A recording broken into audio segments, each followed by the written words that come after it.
ഞാൻ എല്ലാവരോടും പാടി നടന്നിട്ടില്ലല്ലോ പാറു. പ്രിയനോടല്ലേ പറഞ്ഞിട്ടുള്ളൂ. അയാളോട് പറയാൻ പാടില്ലായിരുന്നു എന്ന് തന്നെയാ ഞാൻ ഇത്രയും സമയം ഈ പറഞ്ഞതിന്റെ അർത്ഥം. അത് കേട്ട പാതി കേൾക്കാത്ത പാതി അയാൾ എന്നെ ചോദ്യം ചെയ്യാൻ വന്നിരിക്കുന്നു. അയാൾക്ക് അതിന്റെ ആവശ്യം എന്താ? ഇത്രയും ദിവസം പ്രിയനോട് ഞങ്ങളോടും ഒക്കെ നല്ലതുപോലെ പെരുമാറി നിനക്ക് ഇപ്പൊ പ്രിയനെ കാണുന്നത് പോലെ ഇഷ്ടമല്ല. പ്രിയനോട് മിണ്ടുന്നത് ഇഷ്ടമല്ല. ഞങ്ങളോട് പോലും നീ പഴയതുപോലെ അല്ല. അതിന്റെ കാരണം കണ്ടുപിടിക്കണം. അതാ പ്രിയന്റെ ആവശ്യം. നിന്റെ മനസ്സ് മാറാൻ കാരണം ഗന്ധർവനാണോ എന്ന് പ്രിയൻ അറിയണം. അതുകൊണ്ടായിരിക്കും പ്രിയൻ നിന്നോട് ചോദിച്ചത്. അല്ലാതെ ഗന്ധർവനെ കാണിക്കാൻ നീ വെള്ള ഡ്രസ് ഇട്ട് വന്നാലും പച്ച ഡ്രസ് ഇട്ട് വന്നാലും പ്രിയനെന്താ? ജയന്തി ചേച്ചി പറഞ്ഞത് ഞാൻ സമ്മതിച്ചു തരാം. പ്രിയൻ ചേട്ടനോട് ഞാൻ പഴയതുപോലെ അല്ല പെരുമാറുന്നത്. നിങ്ങളോടും ഞാൻ പഴയതുപോലൊന്നും അല്ല പെരുമാറുന്നത്. അത് എന്റെ ഇഷ്ടമാണ്. ഒരാളോട് ഞാൻ എങ്ങനെ പെരുമാറണമെന്ന് തീരുമാനിക്കുന്നത് ഞാൻ വെള്ള ഡ്രസ്സിടും പച്ച ഡ്രസ്സിടും. അതെല്ലാം എന്റെ തീരുമാന. അതോർത്ത് അയാള് വിഷമിക്കുന്ന എന്തിനാ? അയാൾ അതിന്റെ കാരണം കണ്ടുപിടിക്കാനായിട്ട് നടക്കുന്ന എന്തിനാ? പാറു, ജയന്തി ചേച്ചിയോട് നീ ചോദിച്ചത് ശരിയായ ചോദ്യം തന്നെയാ.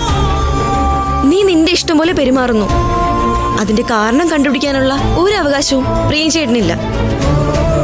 പക്ഷേ ഞാനൊരു ചോദ്യം ചോദിച്ചോട്ടെ.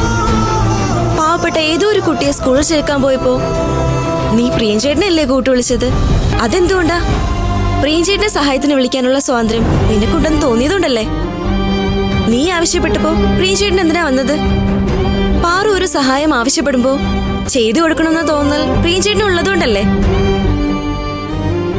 നിന്റെ മനസ്സിൽ ചെകുത്താൻ കയറിയിരിക്കാൻ തുടങ്ങി. അതുകൊണ്ട് നിനക്കിപ്പോ പ്രിയൻ ചേട്ടൻ ഏതോ ഒരാളാ. പക്ഷേ പ്രിയൻ ചേട്ടന്റെ മനസ്സിപ്പോഴും അതുപോലെ തന്നെയാ. പ്രിയൻ ചേട്ടൻ നീ ഇപ്പോ വേണ്ടപ്പെട്ട ഒരാളാ. അതുകൊണ്ടാ നീ ഇങ്ങനെയൊക്കെ പറയുകയും പെരുമാറുകയൊക്കെ ചെയ്യുമ്പോ പ്രിയൻ ചേട്ടന് വിഷമം തോന്നുന്നത്. അതിന്റെ കാരണം കണ്ടുപിടിക്കാൻ ശ്രമിക്കുന്നത്. അതിന് പ്രിയൻ ചേട്ടനോട് ഞാൻ മോശമായിട്ട് പെരുമാറിയിട്ടൊന്നും ഇല്ലല്ലോ. വഴക്കിടുവോ ദേഷ്യപ്പെടുവോ ഒന്നും ചെയ്തില്ലല്ലോ. പ്രിയനോട് നീ മോശമായി പെരുമാറിയിട്ടില്ലേ? പ്രിയനോട് ഒരു തരത്തിലും നീ മോശമായി പെരുമാറിയിട്ടില്ലെന്ന് നിന്റെ വേണ്ടപ്പെട്ടവരുടെ പേരില് സത്യം ചെയ്യാൻ കഴിയോ? ജയന്തി ചേച്ചി, പ്രിയൻ ചേട്ടന് നല്ല സങ്കടമുണ്ട് പാറു. സങ്കടം തോന്നാൻ വിഷമം പറയോ വഴക്ക് പറയോ ദേഷ്യപ്പെടുകയോ ഒന്നും വേണ്ട. നമ്മൾ സ്നേഹിക്കുന്നവർ ഒരു കാരണവുമില്ലാതെ നമ്മളിൽ നിന്ന് അകന്നു മാറി നടന്നാലും നമുക്ക് സങ്കടം തോന്നും. പ്രിയൻ ചേട്ടന്റെ സ്ഥാനത്ത് നീ ആയിരുന്നെങ്കിലോ? നീ ഒന്ന് ആലോചിച്ച് നോക്ക്. സൗസ് പറഞ്ഞതുപോലെ നിന്റെ മനസ്സിൽ ഏതോ ചെകുത്താൻ കയറി കൂടിയിട്ടുണ്ട്. അതിനെ അവിടുന്ന് ഇറക്കി വിട്ടിട്ട് നീ സ്വസ്ഥമായിട്ടൊന്ന് ആലോചിച്ച് നോക്ക്. എത്ര വലിയ ദുഷ്ടത്തരമാണ് നീ പ്രിയനോട് ചെയ്യുന്നതെന്ന് നിനക്ക് അപ്പം മനസ്സിലാവും. സൗസു, പോവാം.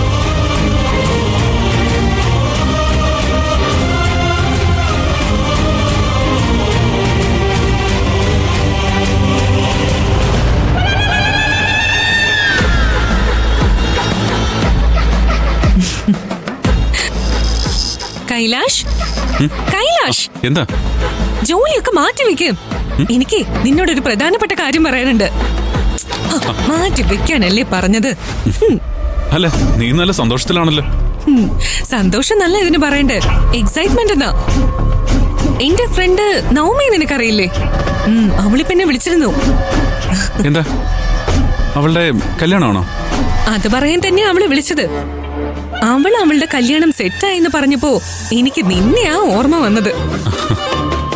അതുകൊണ്ടാ ഞാൻ നിന്റെ അടുത്തേക്ക് ഓടി വന്നത്. കല്യാണത്തിന് പോകുമ്പോ ഞാൻ വരണം നിന്റെ കൂടെ? അതൊന്നും അല്ല, നമ്മൾ ആരും പോയില്ലെങ്കിലും ആ കല്യാണം നടന്നോളും. പിന്നെ നീ എന്താ പറഞ്ഞു വരുന്നേ?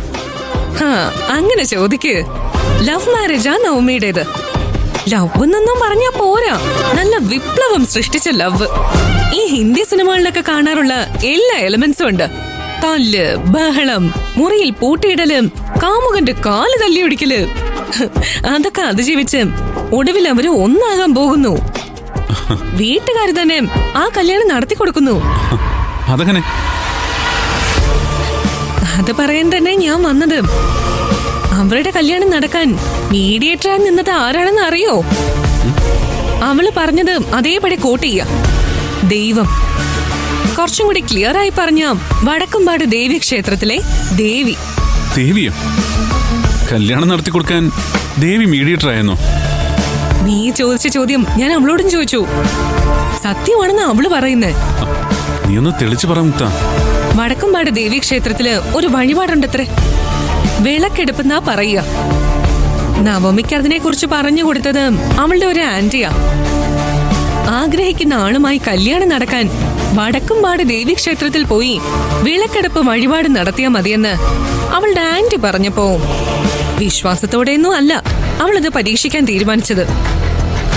എല്ലാ വഴികളും പരാജയപ്പെട്ട സ്ഥിതിക്ക് ആ വഴി കൂടി ഒന്ന് പരീക്ഷിച്ച് നോക്കാന്ന് കരുതിയാ അവൾ അവളുടെ കാമുകനെയും കൂട്ടി ക്ഷേത്രത്തിൽ പോയത്.